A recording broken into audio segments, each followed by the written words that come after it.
Are you an engineer who's ready to climb the ladder into engineering management? Or perhaps you're an experienced engineering manager who's looking for your next opportunity. Even for experienced managers, those interview rooms can feel like a whole different ballgame. The technical skills are a given, which is why management interviews dig deep into your leadership and people skills. If you're feeling a little lost on what to expect in your next engineering manager interview, don't worry, you've come to the right place. Hey everyone, and welcome to my channel. I'm Doug Howard, and I help engineering managers level up their leadership skills and advance their careers, so make sure you hit that subscribe button. Today we're tackling the 10 most common questions you'll face in interviews for engineering manager positions. I'm also going to show you how to deliver perfect answers to those questions so that you can land the offer. Alright, let's dive into those interview questions. Remember, hiring managers are looking for leaders who can not only handle the technical side, but also guide, motivate, and empower their teams. So let's break down each question and let's craft winning answers to each question too. Starting with question 1, which is, tell me about a time you had to deal with a difficult team member. Now the reason why this question is important is because the hiring manager wants to see your conflict resolution skills and your ability to navigate challenging situations. Now the hiring manager is looking for 3 specific things in your answer to this question. They want to know how you address the issue. What is your process for addressing issues like this? They also want to see how do you communicate during these types of situations, and they want to make sure you're able to drive a positive outcome in these situations. The reason I'm telling you all this is because you want to avoid bad-mouthing a former colleague in this answer, even if they were legitimately wrong or legitimately a poor performer or something like that. You don't want to bad-mouth a former colleague because the interviewer does not want to hear that. So don't dwell on the negativity side of the situation. Instead, when you're crafting your response, you want to consider these key elements. First, you want to briefly describe the situation and the specific challenge with the team member. When you're describing this, highlight your communication methods and make sure you focus on showing how you understood the root cause of the issue versus jumping to conclusions. Next, you want to explain the steps you took to address the challenge and how you maintained clear communication throughout the process. Last but not least, you want to emphasize the positive outcome that you achieved by focusing on the solutions and growth for both yourself and the team member from that experience. Here's an example of how you can deliver the perfect answer to this question. You could say something like this. I once had a team member who was struggling to meet deadlines, but instead of getting frustrated with them, I scheduled a one-on-one meeting to understand the root cause of the issue. Through some open discussion and open communication, we actually discovered that they felt very overloaded with their tasks, and they also felt like they lacked the experience that they needed in a few areas. What we did was we worked together to restructure their workload, and I provided them with some additional training in the areas that they felt like they weren't experienced in. From there, not only did they meet the next deadline, but they also exceeded expectations thanks to the newfound skill set. Now, quick sidebar on this.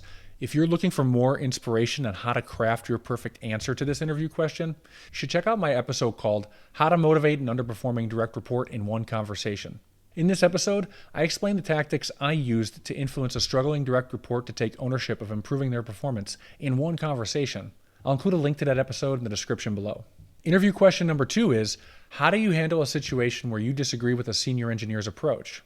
Now, the reason why this question is important is because the interviewer wants to see your ability to value expertise in senior engineers while still fostering collaboration and achieving project goals. What the hiring manager is actually looking for in your response is a balance between respecting someone else's expertise while still advocating for your vision. The reason I'm sharing all this is because you want to avoid being dismissive of the senior engineer's experience when you give your answer. You want to make sure you don't come across as arrogant or unwilling to listen to other people's ideas. When crafting your response, consider these key elements. Acknowledge the developer's expertise and experience. Briefly explain your perspective and the reasoning behind your approach. Highlight your communication skills by explaining how you would discuss the situation with the senior engineer.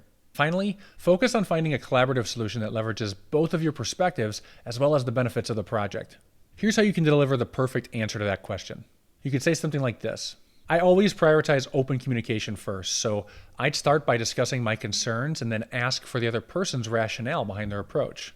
This is important because by understanding their perspective, we can often work together to find a middle ground or create an even better solution. For example, on a recent project with my team, a senior engineer proposed a complex solution that I thought seemed overly complicated. So I started by explaining my concerns about timelines, and I suggested a more streamlined approach. But after a healthy discussion with them, we actually landed on a hybrid solution that addressed both of our concerns and delivered excellent results. In fact, it was better results than we would have got with either of our ideas independently. Interview question number 3 is, how do you motivate your team? This might be obvious, but this question is super important because They want to see your leadership style, and they want to see your ability to inspire and engage your team. So what the hiring manager is looking for in your response is they want to see a focus on creating positive work environment, and they want to see a focus on you creating clear goals and opportunities for growth within your team. Now, there's a slight trap here in this answer, though. You want to avoid saying things where it sounds like you're relying solely on extrinsic motivators like rewards, bonuses, salaries, dangling carrots, and things like that, because you don't know what this company is like. You might not be able to offer those things to your team. You might not have a infinite budget or anything like that. So they don't want to hear how you can reward them with salary increases. They want to hear how you can tap into intrinsic motivation through the power of recognition and appreciation and things like that. When crafting your response to this question, consider these key elements. Start by explaining your leadership style and how it fosters motivation in other people. Then highlight your methods for setting clear goals with people, but make sure you're emphasizing how these are goals that are challenging yet achievable in that sweet spot. Next, you want to emphasize that you're providing regular feedback, recognition, and opportunities for professional development throughout your team. Then, if you can, share an example of how you successfully motivated your team in the past. Here's an example for how you can deliver the perfect answer to this question. I believe in creating a culture of ownership and empowerment on my teams. I do this by setting clear goals that are challenging yet achievable. I also do this by providing regular feedback and recognition to celebrate everyone's successes throughout the team. One more thing I do, I also encourage open communication and I offer opportunities for professional development too.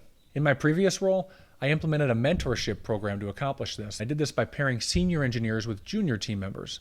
This not only boosted team morale, but it also accelerated skill development for our junior engineers. Now, quick sidebar on this. If you want to deliver an answer that clearly demonstrates your leadership skills and your ability to understand, motivate, and influence all types of people, you should check out my episode called The Science Behind Motivating Employees in the Workplace. I'll include a link to that episode in the description below. Interview question number 4 is, describe your experience with performance reviews. This question is important because the hiring manager wants to see your ability to provide constructive feedback, as well as identify areas for improvement and help your team members grow. Now, what the hiring manager is really looking for in your answer is they want to see a focus on clear communication and a focus on both strengths and weaknesses, as well as a commitment to employee development. The hiring manager is looking for 3 things from you in your response. First, they want to know that you're a clear communicator.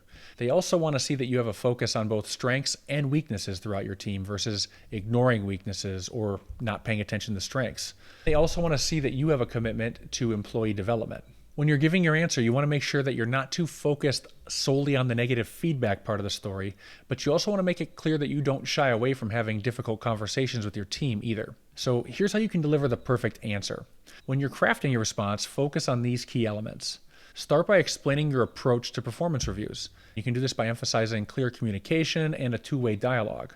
Next, highlight your methods for providing constructive feedback and do this in a way that focuses on both strengths and areas for improvement for the other person. Then share how you create a safe space for open communication and how you encourage discussions about development goals throughout your team. Lastly, if you can, briefly describe a situation where you used a performance review to help a team member grow.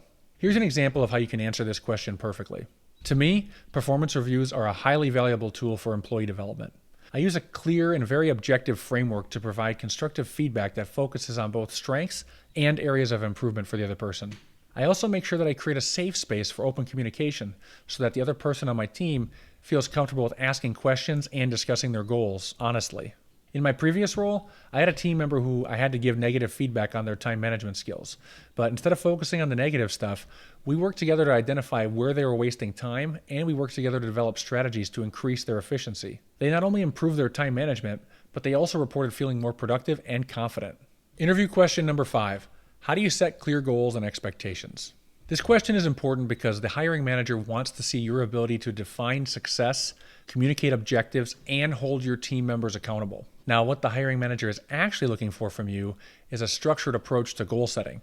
They also want to see a structured approach to clearly communicating with your team, and they want to make sure you have a focus on aligning company goals with team goals and individual goals. When you're giving your answer to this question, make sure you're not vague and make sure you're not ambiguous in your goals. You also want to make sure you're not setting unrealistic or unmeasurable expectations with your team too. When crafting the perfect response to this answer, consider these key elements. Start by explaining your preferred goal setting framework. Maybe it's SMART goals or something like that. But you want to make sure you're explaining the framework you use for goal setting. Next, you want to highlight how you foster ownership and buy-in from your team by involving your team in the goal setting process whenever possible. Then make sure you emphasize clear communication of goals and expectations through regular check-ins and progress updates with your team.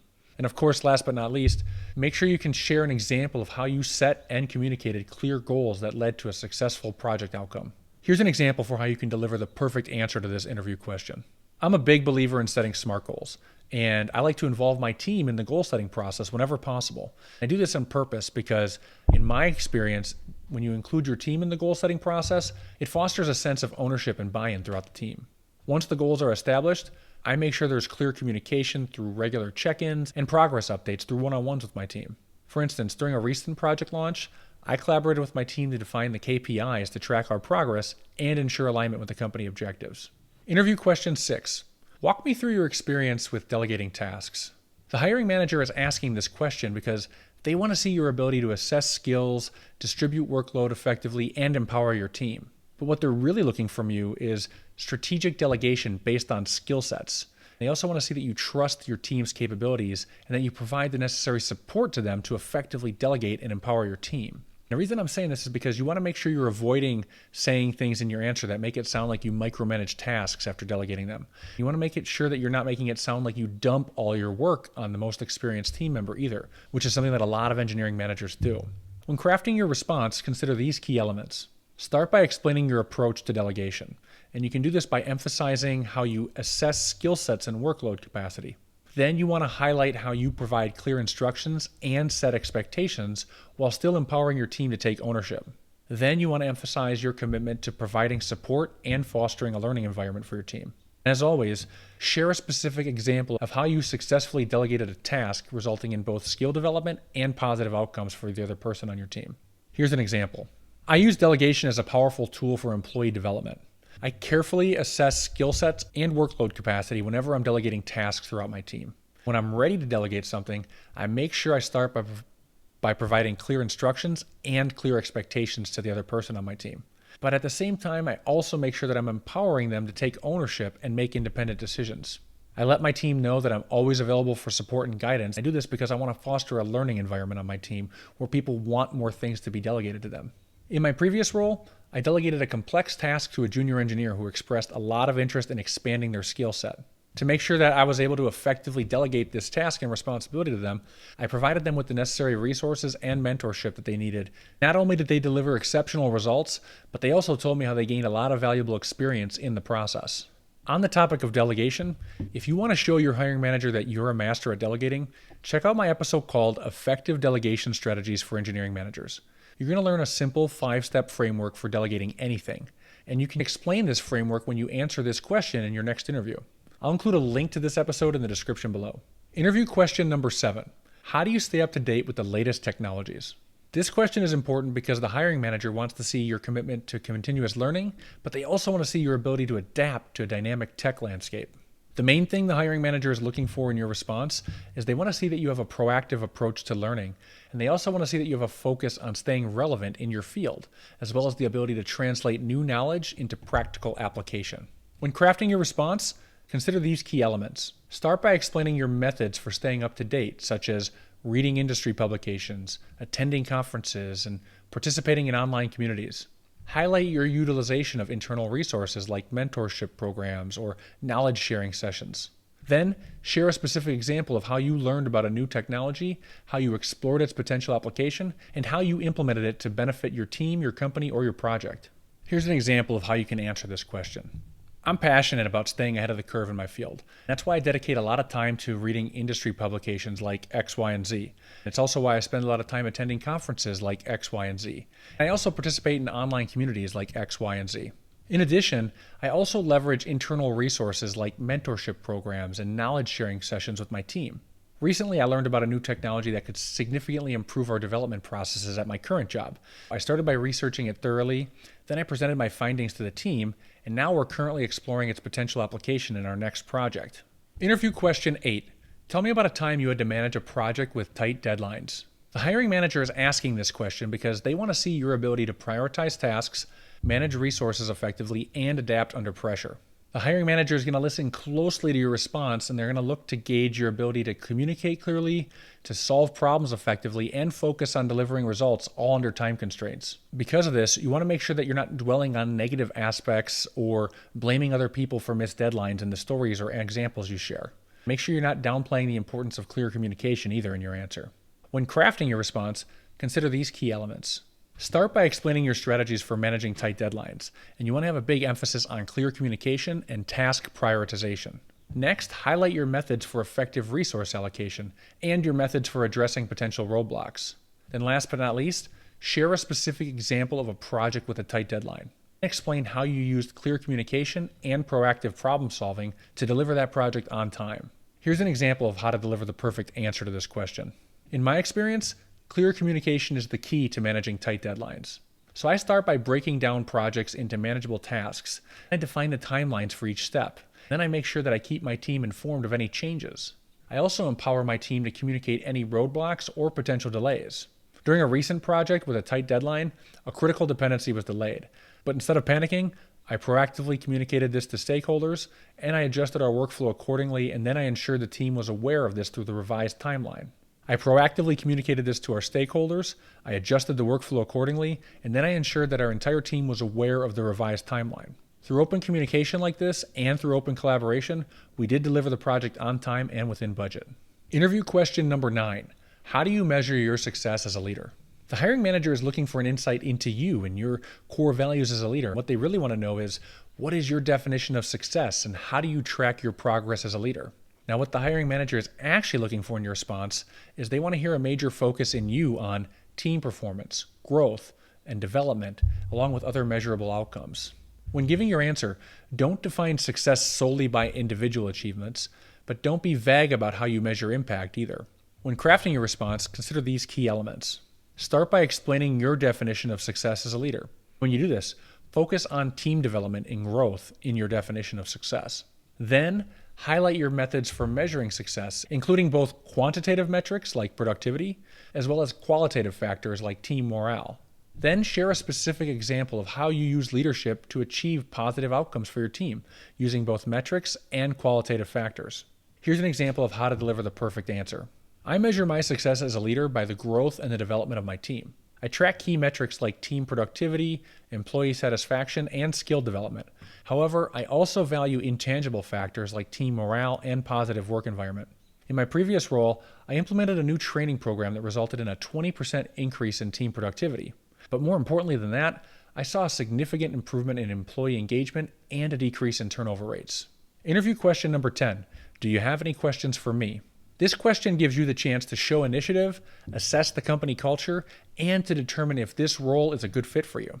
Here's what the hiring manager is looking for in your response. They want to see if you have prepared questions that demonstrate your genuine interest in the role and in the company. So make sure you don't ask generic questions that could easily be found on the company website.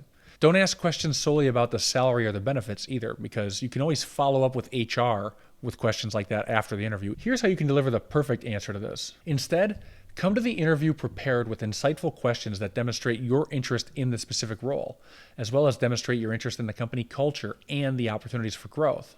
Here's an example. I'm particularly interested in learning more about your company culture and how you support your engineering managers in their professional development. For example, do you have any leadership development programs that are offered to new managers? I want to emphasize something really important here. When the interviewer opens it up for you to ask questions, make sure you're asking the right questions, because the questions you ask them can actually dictate whether or not you get an offer. Many people make the mistake of wasting this opportunity, and they waste it by asking something generic or by not asking anything at all because they're exhausted and they want to get out of the interview.